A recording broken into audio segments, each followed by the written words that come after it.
Hey everyone, I'm TC from Table Talk.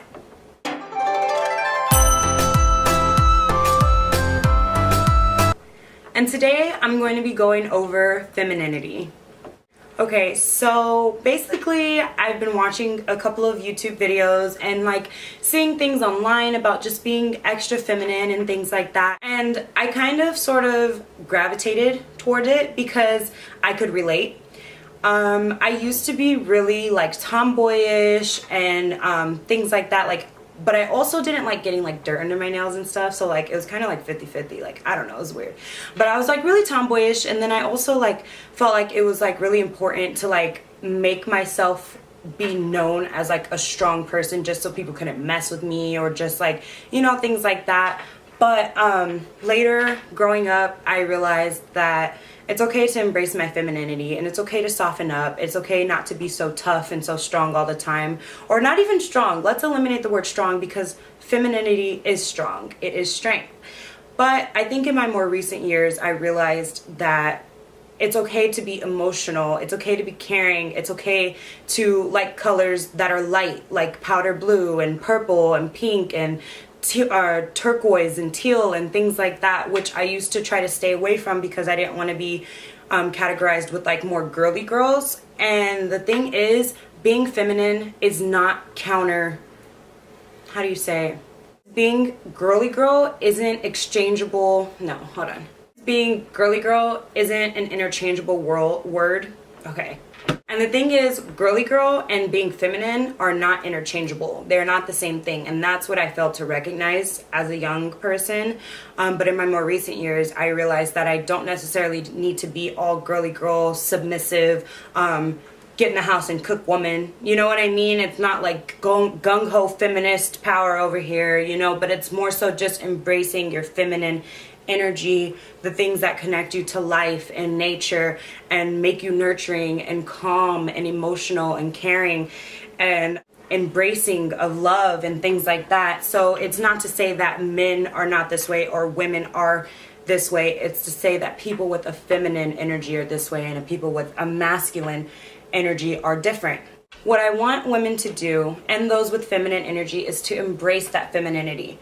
Do not feel weak because of it. It's okay to be emotional and to care and to be close with nature and to stop talking mess about people and stop putting other people down, because that is not feminine. Femininity is bringing people up. We're givers of life, nurturing people. So it's it's kind of typical, when girls talk mess about each other, or people with feminine energy tend to lean more towards the chisme.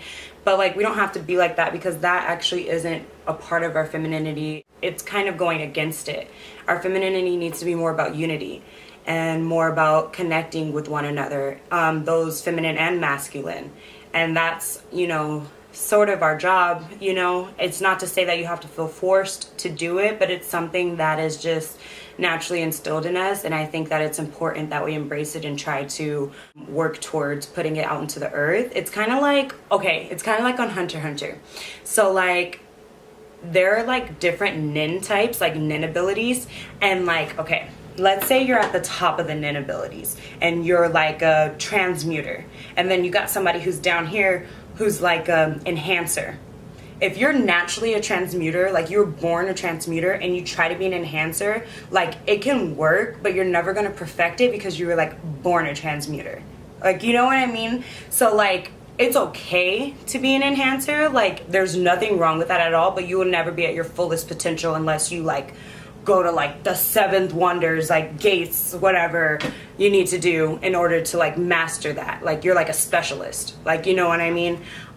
So for me, what I've taken from the things that I've learned about femininity is that women, we have to stop trying to be so masculine in this male dominant world.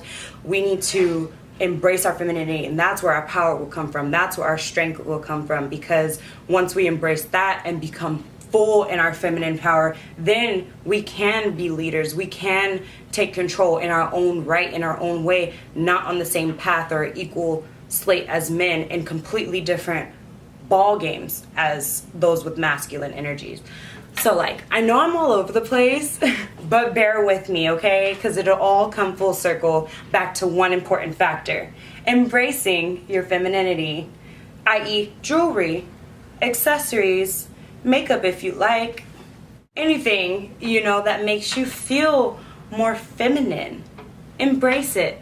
Don't let it stop you. Don't let this world that's so just like harsh crush your soul and make you feel like you're incapable of, or you shouldn't be giving out love, or you have to hold back, or you have to hold your emotions in and things like that, because that's not the case. Let them out.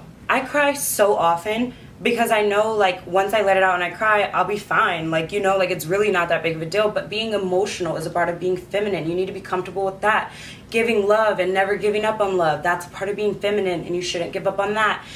Taking care of the earth, like, that is, like, our feminine duty. Like, you know, like, not just female, but those with the feminine tendencies, that's, like, that's our duty. Like, you know, like, I don't know. Picking up where I left off. Oh wait, you guys don't know I left, right?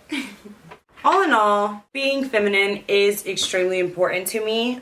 I also realized that what comes with femininity, like, and embracing it, is taking time on yourself. And that's something that I need to learn how to do more, because I literally will roll out of the bed and get to where I'm going. No big deal. But it feels good to take time on yourself. And as a woman, or anyone with feminine energy, I'm sure you can agree, like, I'm pretty sure men can agree too. Like, that's not like separating you guys from that category, but right now I'm talking to the feminines.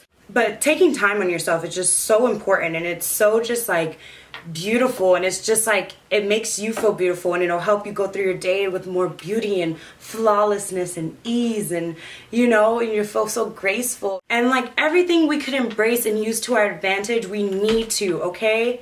We need to use that. Okay, basically, that's my spiel on femininity. It literally, I don't even know what the start or beginning of this topic was about, but I know that I just wanted to talk about how okay it is to embrace your femininity and how much I advise it, okay? Anything else on femininity? Oh yes, and last thing, okay, because I did address how women are connected to nature and the earth, there is a petition to be signed. There's a Sign the Global Deal for Nature petition, and basically it's calling all the world leaders to protect half of the lands and seas. And basically by the year, I think like 2030, we're gonna cut back on like 30% of all the bullshit we're putting out into the earth and onto our animals and stuff like that, and stop being so egotistical and like totally try to help our earth the way that we should, rather than destroying it the way that we have been doing. So I'm just letting you guys know, go to globaldealfornature.org/, okay? You know what, I'm just gonna put that below so you guys can check it out, and hopefully our beautiful leaders can figure out a way to restore Mother Earth. Thank you for tuning in. Don't forget to like, comment, and subscribe.